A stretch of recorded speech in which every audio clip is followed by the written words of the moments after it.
Imaginez un instant être terrifié, mais vraiment terrifié à l'idée de rester seul. C'est le quotidien de beaucoup d'enfants. Aujourd'hui, on va plonger au cœur de l'anxiété d'abandon pour comprendre cette peur intense et surtout ce qu'elle nous dit. Pensez à une jeune fille de 11 ans. Elle est brillante, elle est pleine de vie, mais elle est absolument incapable de rester seule, pas même 10 minutes. Chaque fois que sa mère s'apprête à partir, c'est la panique.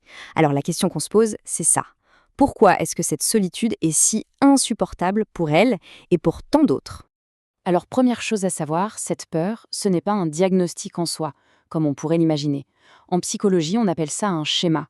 C'est comme une croyance fondamentale, une sorte de programme qui tourne en arrière-plan et qui est souvent à l'origine de plein de troubles anxieux.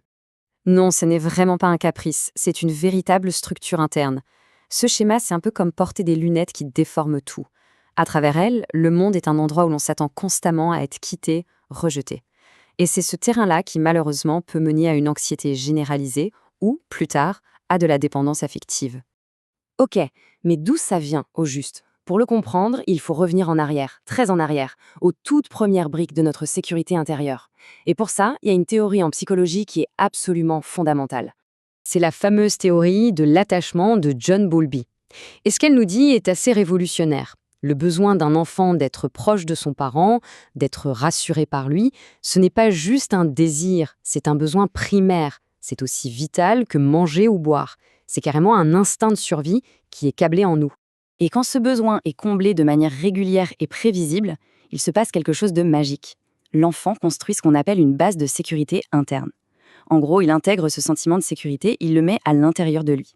Et ce socle, c'est ce qui va lui donner le courage d'aller explorer le monde, parce qu'il sait qu'il a un port d'attache sûr où revenir en cas de problème. Mais comment on mesure ça, la sécurité de l'attachement? Eh bien, Mary Ainsworth a mis au point une expérience assez géniale, la situation étrange. L'idée est simple. On met un jeune enfant et sa mère dans une salle de jeu et on observe comment l'enfant réagit à une série de séparations et de retrouvailles. Le point clé, ce n'est pas de voir s'il pleure quand sa mère part, ça c'est normal, mais de voir sa réaction à son retour. C'est ça qui en dit long. Et cette expérience a révélé 4 grands styles. Attention, ce ne sont pas des maladies, ce sont des stratégies d'adaptation. L'enfant sécure, il est triste, mais il se laisse consoler vite. L'évitant, lui, a appris à ne rien montrer, comme pour ne pas déranger. L'ambivalent est dans une détresse immense et au retour du parent, il est inconsolable. Il veut du réconfort, mais il est aussi en colère. Et puis le désorganisé, souvent lié à des situations plus difficiles, a des réactions confuses, parce que la personne qui devrait le rassurer est aussi celle qui lui fait peur. Justement, qu'est-ce qui peut fragiliser ce lien si important? Qu'est-ce qui peut créer des failles dans cette confiance et nourrir cette fameuse peur de l'abandon? Cette notion de miroir affectif, elle est capitale. Pour construire sa colonne vertébrale psychique, un enfant a besoin que ses émotions soient vues et comprises par un adulte. Sans ce miroir, il n'apprend pas à se calmer tout seul, à gérer ses frustrations. Il reste en quelque sorte sans fondation émotionnelle solide. Alors, voici quelques-uns des événements qui peuvent créer ces failles. Il y a des choses évidentes, bien sûr, comme la négligence, mais il y a aussi des situations plus subtiles. Prenez l'anxiété du parent. C'est ce qu'on appelle la contagion émotionnelle. Un parent très anxieux envoie, sans le vouloir, le message que le monde est dangereux. Et ça prépare le terrain pour la peur d'être seul. Bon, revenons à notre jeune fille de 11 ans. Comment est-ce que cette insécurité se manifeste chez elle au quotidien? L'anxiété, il faut savoir qu'elle ne s'exprime pas toujours clairement avec des mots. Non, elle a son propre langage. L'anxiété attaque sur 3 fronts en même temps, les pensées, le corps et les actions. Et c'est important de comprendre ces 3 dimensions. D'abord, dans la tête. C'est un véritable film catastrophe qui se joue en boucle. Le scénario commence toujours par « et si ?» Et si maman a un accident? Et si elle ne revient pas? Pour essayer de calmer cette tempête, l'enfant va poser des questions à l'infini pour être rassuré. Mais le soulagement, il ne dure jamais très longtemps. Ensuite, le corps. Le corps devient la scène où se joue l'anxiété. Et attention, ce n'est pas du cinéma, la douleur est bien réelle. Les maux de ventre terribles juste avant de partir à l'école, les maux de tête. Souvent, c'est ça qui amène chez le médecin en premier, parce que l'enfant n'arrive pas à dire sa peur avec des mots, alors son corps crie à sa place. Et enfin, les actions. Le comportement numéro 1, c'est l'évitement. L'évitement, c'est le meilleur ami de l'anxiété. L'enfant qui refuse d'aller à l'école ou notre jeune fille qui ne peut pas rester seule, ce n'est pas pour manipuler, c'est une stratégie de survie pour fuir une angoisse qui lui semble insurmontable. Et puis il y a aussi cette avidité affective, ce besoin constant, presque insatiable d'avoir toute l'attention.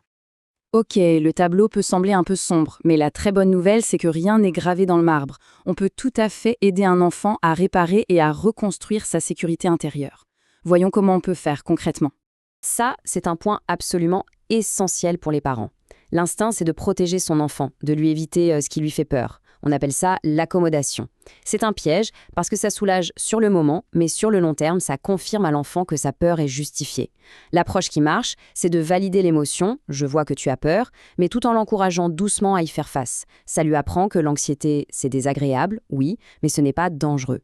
Cette phrase, elle est parfaite. Regardez bien, elle fait deux choses magiques. Premièrement, elle valide l'émotion. La peur de l'enfant est reconnue, elle est légitime. Et deuxièmement, elle exprime une confiance totale en ses capacités. C'est comme lui dire « ta peur est réelle, mais ton courage est encore plus grand ». Tout commence par comprendre. La psychoéducation, c'est crucial. C'est l'idée de donner à l'enfant et à sa famille un langage commun pour parler de ce qui se passe. Expliquer que son cerveau a une sorte de système d'alarme qui se déclenche un peu trop fort, que son mal de ventre est une réaction à sa peur. Ça dédramatise complètement et ça lui redonne du pouvoir. On met un nom sur l'ennemi pour mieux le connaître. Voilà un outil ultra pratique et super puissant pour calmer une crise d'angoisse. Quand le cerveau est coincé dans une boucle de peur, cette technique le force à revenir ici et maintenant, en se connectant à ses cinq sens. C'est une sorte de bouton reset pour le cerveau en panique. On le pirate en quelque sorte, pour le forcer à se calmer.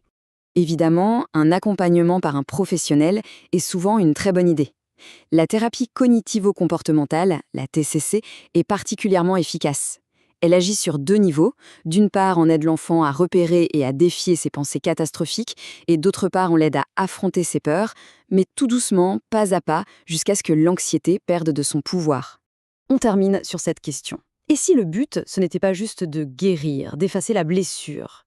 Et si, en traversant cette épreuve, on pouvait en fait développer une force intérieure, une intelligence des émotions complètement hors du commun, transformer cette fragilité en une véritable source de résilience?